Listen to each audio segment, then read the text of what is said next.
Conflict. It is inevitable, but it's not necessarily a bad thing. However, left unresolved, conflict has the power to destroy even the strongest marriages. So how do you resolve conflict? How do you work through it effectively? That's what we're going to talk about today. Thanks for listening to this edition of Living on the Edge with Chip Ingram. We are an international teaching and discipleship ministry that encourages and equips Christians to live like Christians. In this program, Chip continues our series, Uninvited Guests, with the remainder of his talk, Conflict Resolution, How to Fight Fair in Marriage. And in case you missed the first half or any other message in this teaching, visit livingontheedge.org or wherever you listen to podcasts. Okay, there's a lot more helpful content to get to, so let's join Chip now for today's talk.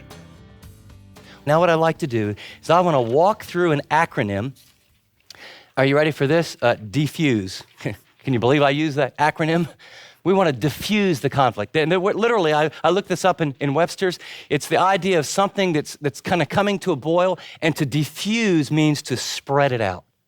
We want to diffuse the anger, diffuse the argument, diffuse the conflict so that instead of it being attacking one another, you diffuse it to the point where both of you get God's perspective and you resolve it God's way.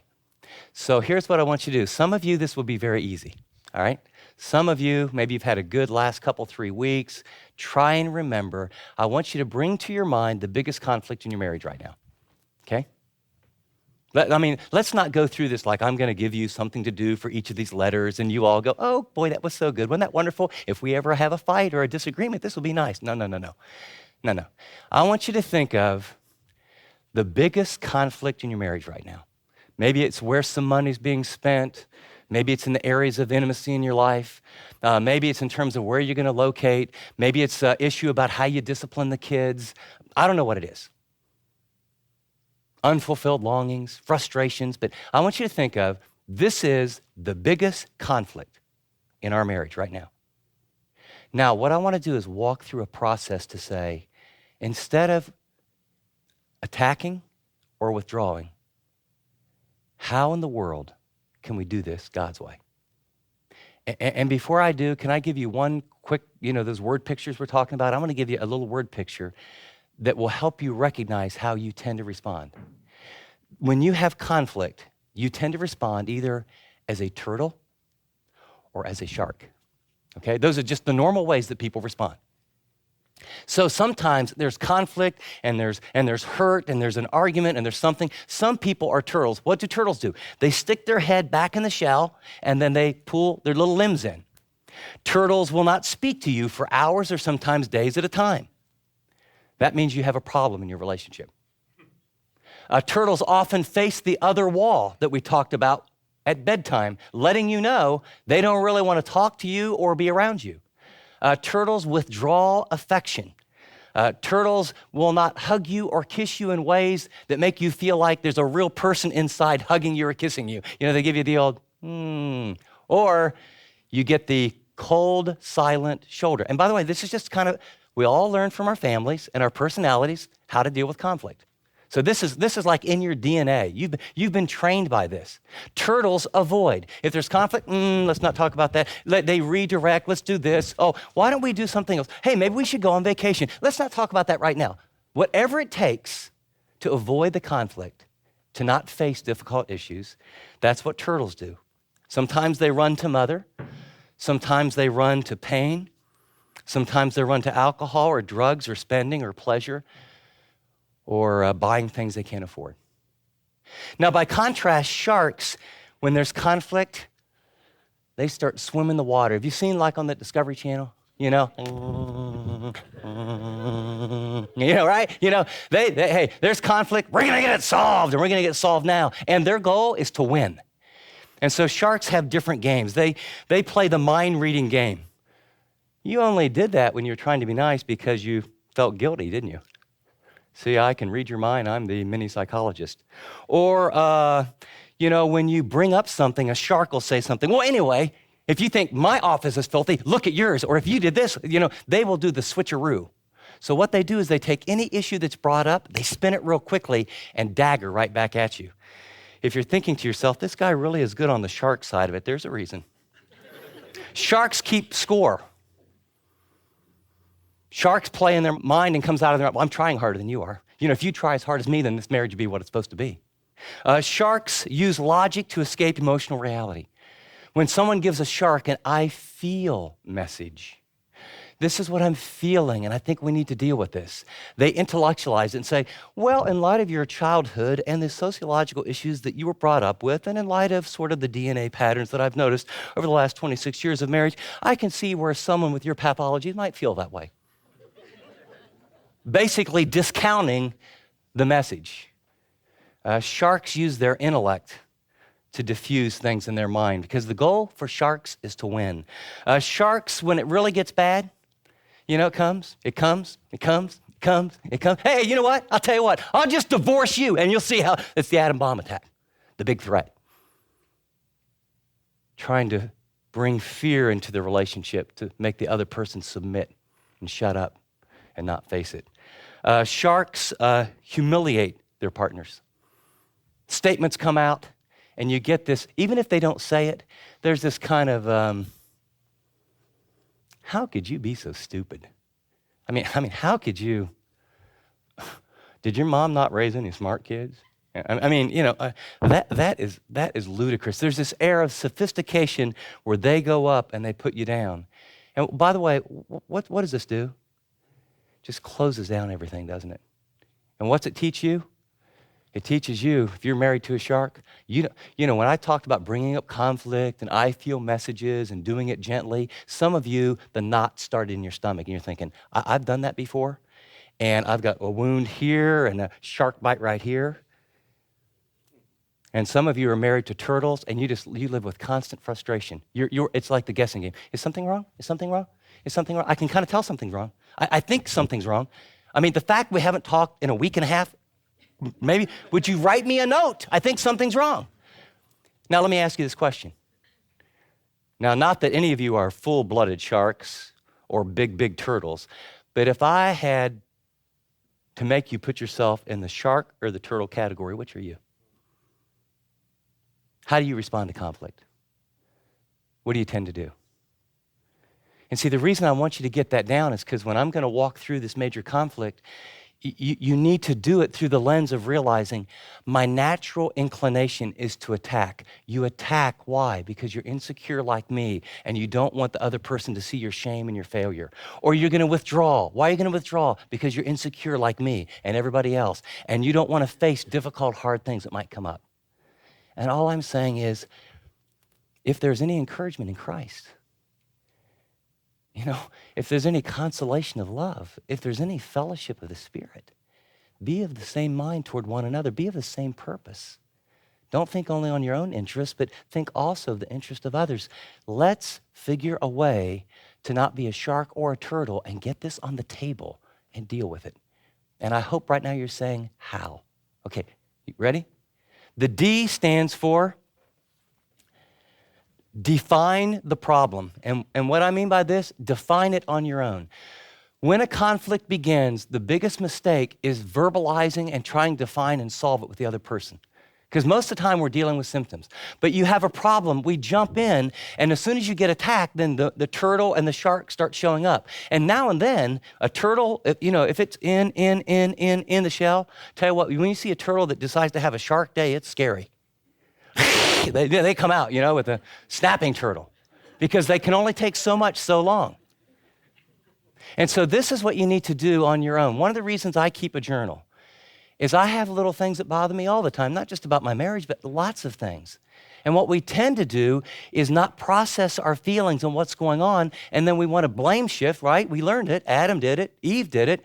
So we're the sons and daughters. So what we find someone that we're going to punish or blame shift, even when we're not sure what's going on inside. And who do you do that with? The people you love the most that are safest. So you tend to do that with your mate. And so my encouragement is define the problem on your own. And so I write down things like, what's bothering me? How do I feel? When did this begin? And as one of the great Spurgeon said, he says, I pray my way near and I write my way clear. When I don't know what's going on inside and you're not sure, just start writing. I feel. God, I don't understand. There's anger going on in my heart right now, and I can't figure out exactly where it's coming from. And pretty soon, you write your way clear. But what you want to do is define the problem. Is the problem really the spending? Is that what really is bothering you? Is the problem the argument about the kids, or is it philosophical? Is there a different belief system? I mean, define the problem on your own and get to where you can separate the problem from the person. Because as long as they're connected, every time you talk about the problem and you have some emotion behind it, what you're communicating is attack on the person. And so you want to get that problem and say, what's really going on here? And that'll take some time. And you pray, and you write, and you think.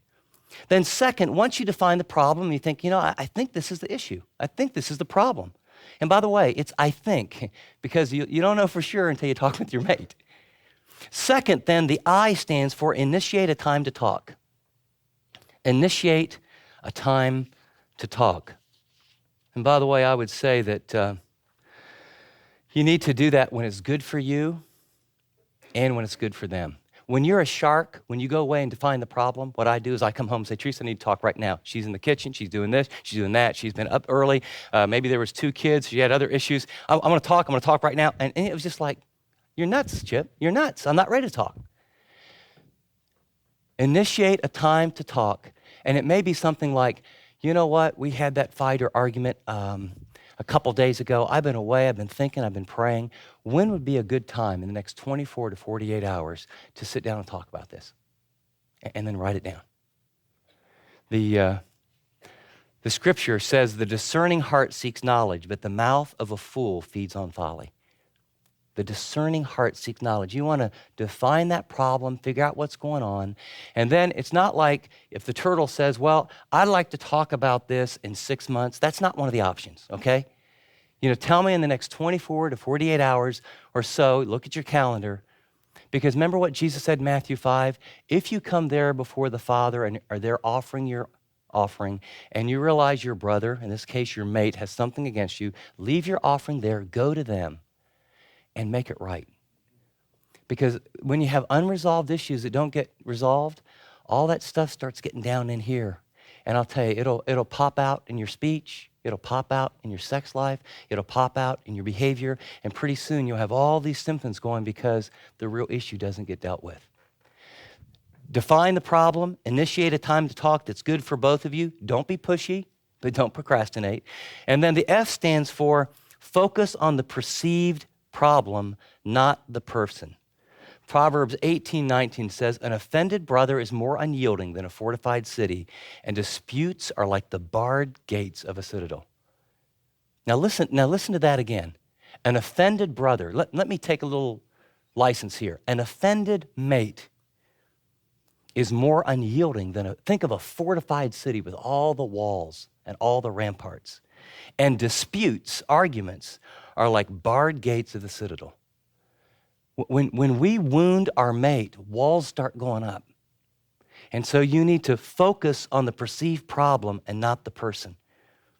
Every argument, every big conflict always ends up one of 2 things, a win-win or a lose-lose. If you write that down, it's a win-win or a lose-lose. If you win and your mate loses, you're won organically before God. You've just hated yourself.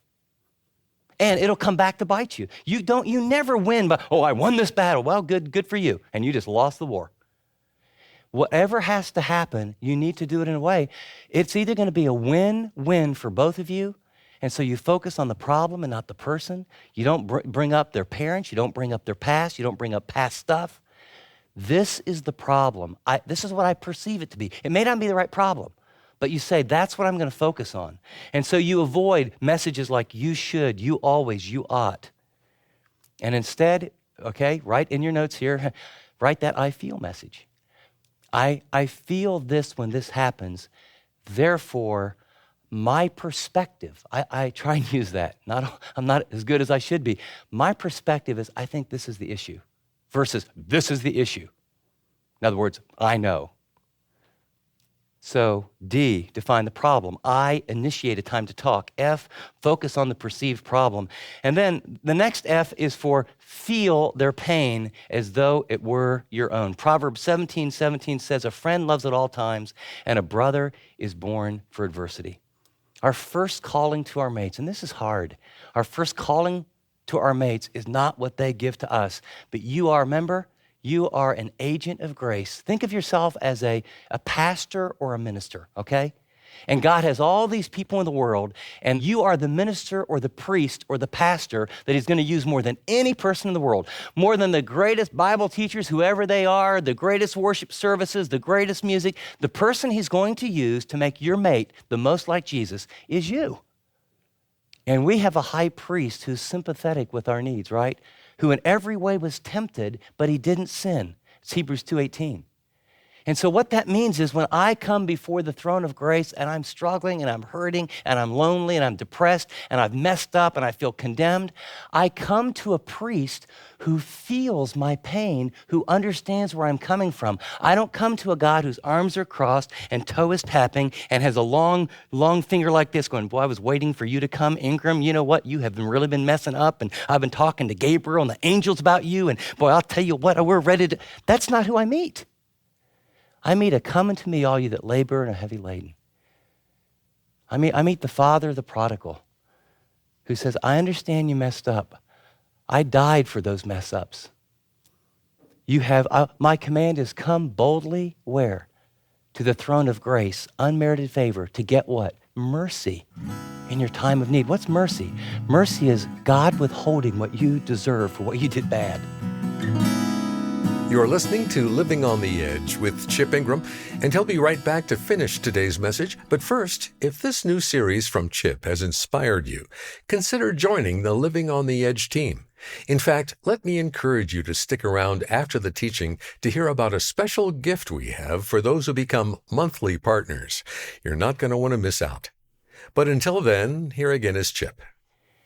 And so I want to be a priest to my wife, and God wants her to be a priest to me. And the only way to do that is, and this is so hard for us men, I struggle with this, to feel the pain of where they're at. And you might jot in the corner word pictures. I have been so hard-headed in areas, and Teresa has reminded me, and she goes, you really don't get it, do you? And I kept telling her, yeah, I do, I do. Now she goes, you really don't. And, as I'm preparing all this stuff on marriage, isn't this great, And so, you know what I realized? I don't get it. The issue we're talking about, because I intellectualized and I logicked it and I put Bible verses to it, and I didn't feel what she was feeling. I didn't transpose myself for a while and say, I wonder what it's like to be her in this situation, in this stage of life, and have these things coming at you. What would that produce in your heart? I didn't do that. And so I was working from the neck up. And so, well, here, we need to do this, we ought to do this, we need to do this, and I caused a lot of pain and I messed up. Any of you other guys ever do that? And this isn't just a male thing. There's a lot of men, it's just harder for us. You have to pull out what we feel because we don't know what we feel a lot. What we're good at is not feeling. In fact, even ask us a lot of questions. How many times does your husband say, oh, I'm really feeling vulnerable right now? Is that what you're getting from your man? When's the last time you had a deep conversation, your husband said, I'm feeling kind of alone and vulnerable and, I just feel like I want God to hold me. That sounds like you're not a real man. And the fact of the matter is, I'll guarantee your husband feels lonely and like he longs for God to hold him and longs that there's someone who's big and powerful and strong and accepting. Because you know what? He has all the same struggles and all the fears you do. But we've grown up in a world where, real men are macho men. And we haven't had a lot of models to learn how to process. You know what? The God that we serve is the God of Zephaniah 3:17. The Lord your God is with you. He's mighty to save. He will quiet you with his love. He will rejoice over you with singing. You know the heart of the man when you feel alone and you feel all this pressure and you don't know what to do, to be able to come before God and realize he's mighty to deliver. He will quiet you, not with his power, with his love, that you're okay, that he'll never leave you, that the thought of, God singing over you, rejoicing over you, not because of what you did or what you didn't do, that, life's okay because you're loved by him. And the person who's going to communicate that a lot is you. And your husband needs it. You need to feel what the pressures are that he feels. He's not some robot that just gets up and makes stuff happen. He's got fearful things inside of him. If we could understand that every woman at some point in time, there's a lot of little girl in her, and every man, no matter how big or powerful or wealthy, there's a little boy in him too. And part of what we need to do is learn how to love that person. And that means you got to not just define the problem, initiate a time to focus on the problem, not the person, but you need to feel their pain as though it were your own.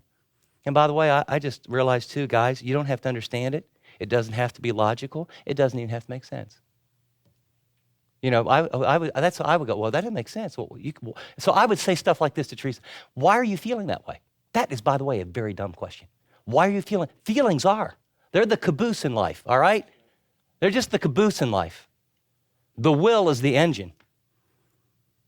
But the caboose is, that chooser is what happens. Feelings come, feelings go. I mean, it's everything from a bad experience to a bad enchilada. Who knows why we feel all the things we feel?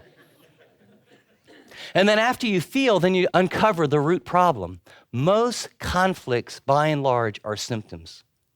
Root problems not dealt with will forever surface over and over and over in the same kind of issues. Did you notice in your notes, and I just gave you some common symptoms? If you find you're arguing about money all the time, probably the issue is not money, okay? The problem in likelihood is you've got different values, you got different priorities, or there's power and control issues in your relationship. Why did you spend the money here? Well, you're saying, our goals are here, but you spent it there. Or our priority, we should have spent it here instead of here. Or who has real control in the relationship? Well, money begins to reveal those deep-seated issues. You need to get those issues on the table and talk about them. Or the second symptom here is sex. Often, not always, but often it's communication. I don't feel loved. We're not communicating there. I don't feel close to you. If I don't feel like we're connecting intellectually and emotionally and we're talking things through, then getting together physically, that's not doing it for me. Or maybe it's an unmet emotional need. You want to be with me in a physical way, but I don't feel like that triangle again. There is the spirit, the soul, and the body. And when the soul and the spirit's not being nurtured, you know what? That other person may not feel like getting together physically is such a wonderful, loving thing. Or for many, it's past baggage and history. Boy, for many of us men, understanding where our wives have been, and I mean, this is delicate and sensitive, but we better say it sometime, somewhere, right? If you haven't had a good conversation in an appropriate way, and maybe it's with a good counselor to understand your mate's sexual history, if they have real struggles in this area, you know what? Don't live your whole life there. Go get some help. I mean, when a woman has been abused, or if a woman has been through, major rejection, there's multiple issues that impact this area. And you know what? You can just keep doing this forever and ever and ever and ever. Get down to the root issue. Or if the arguments are about in-laws, the roots are usually loyalty or expectations. How many arguments have we all had about where are you going to go to Christmas and are the kids coming here? Are you going to, we've done this forever, right? Or, how much money did you spend for them, your in-laws and this.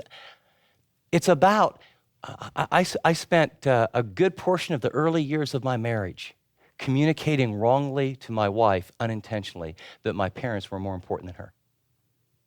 And I didn't feel it, I didn't get it until bang, I got it. And I realized we were arguing about things because my parents were treating her in a way that were pitting me between them. And I was feeling like, and she needed to know, hey, if there's ever an issue, it's us against the world. And that means times you have to say some hard things to your parents or in-laws and say, hey, here's some boundaries. And you know what? We're a team. And you can't treat me nice and her not nice. But those arguments have to do with loyalty and allegiance. And finally, if you argue a lot about children and work, it's about roles and goals.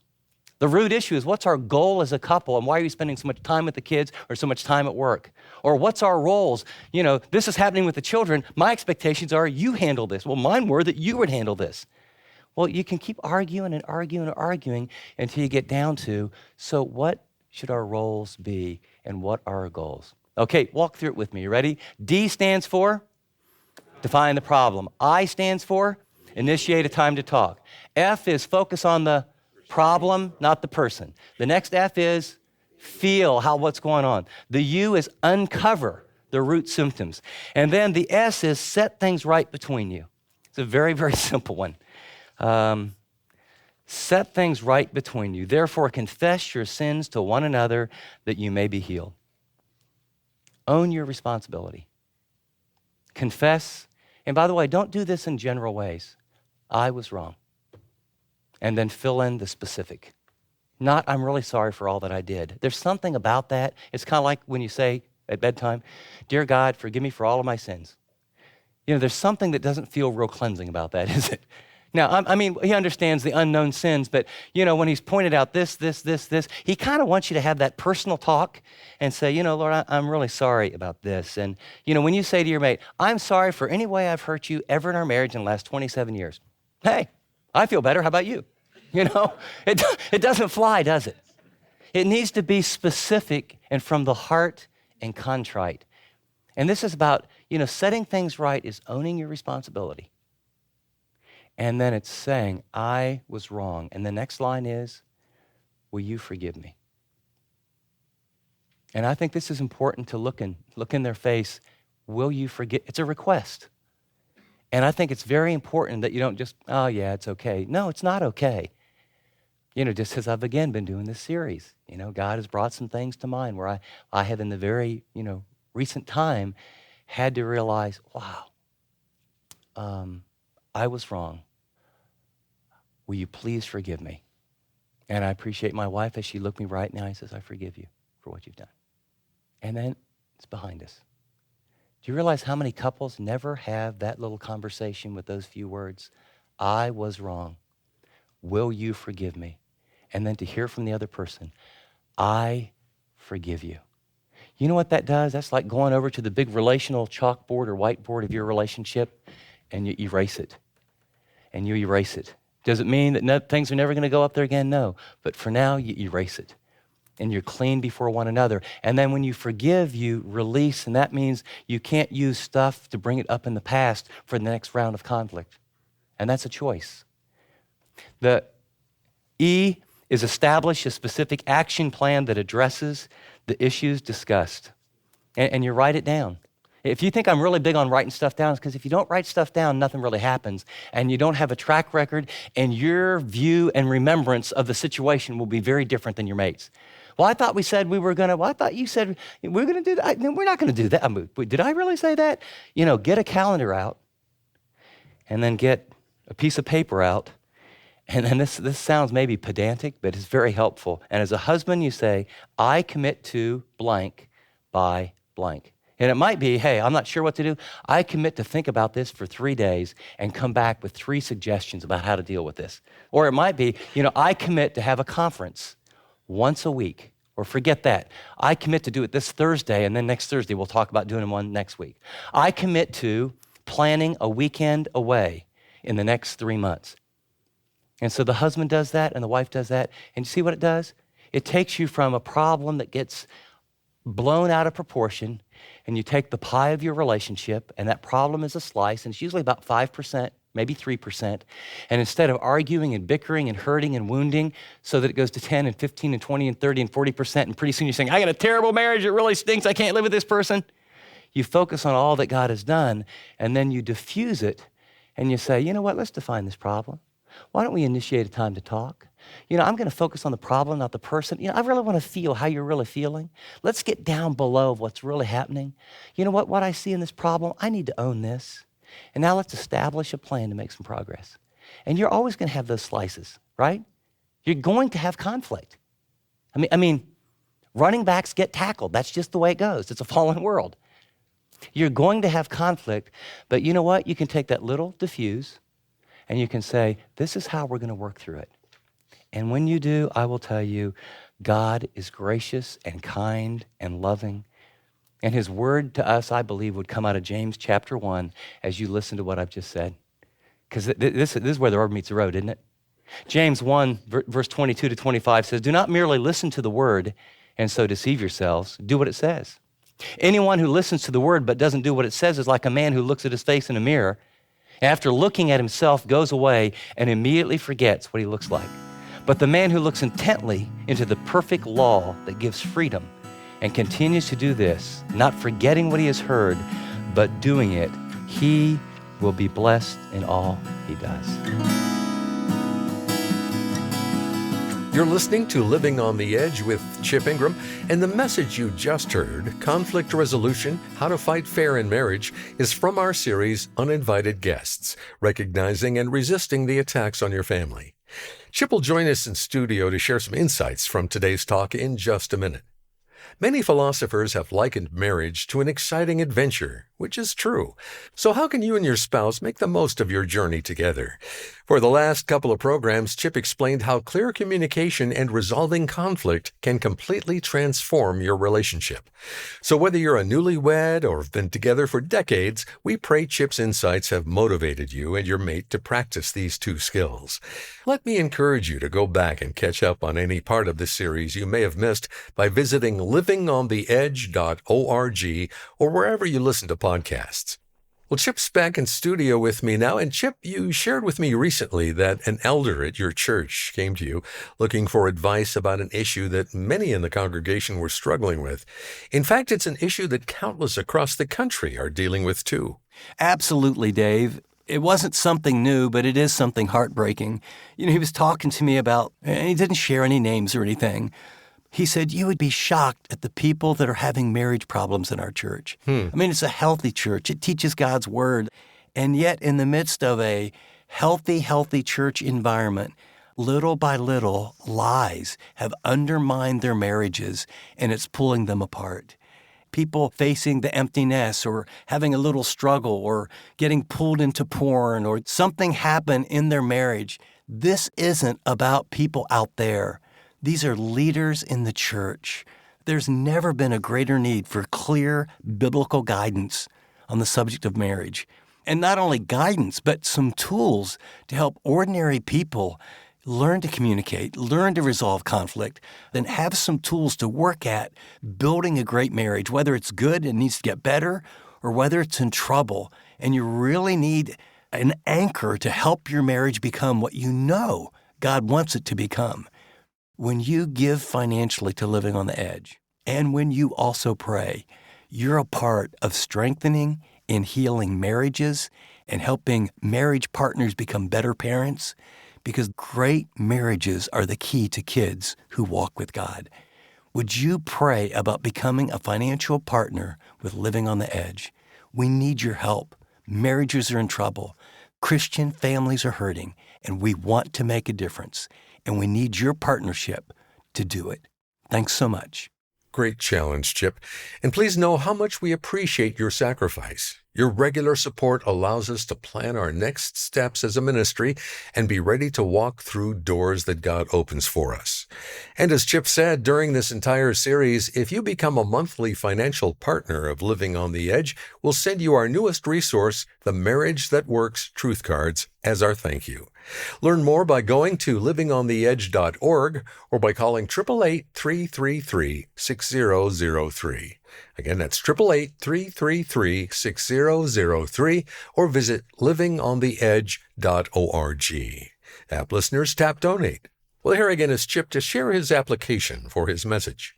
As we close today's program, I want to give you a word picture. I want to give you a picture of the conflict in your relationship as this harsh light. Have you ever seen harsh light come through blinds where when you look up, it blinds you, or coming over a hill in the car at a certain time of the day where the sun comes and literally you can't even see the road?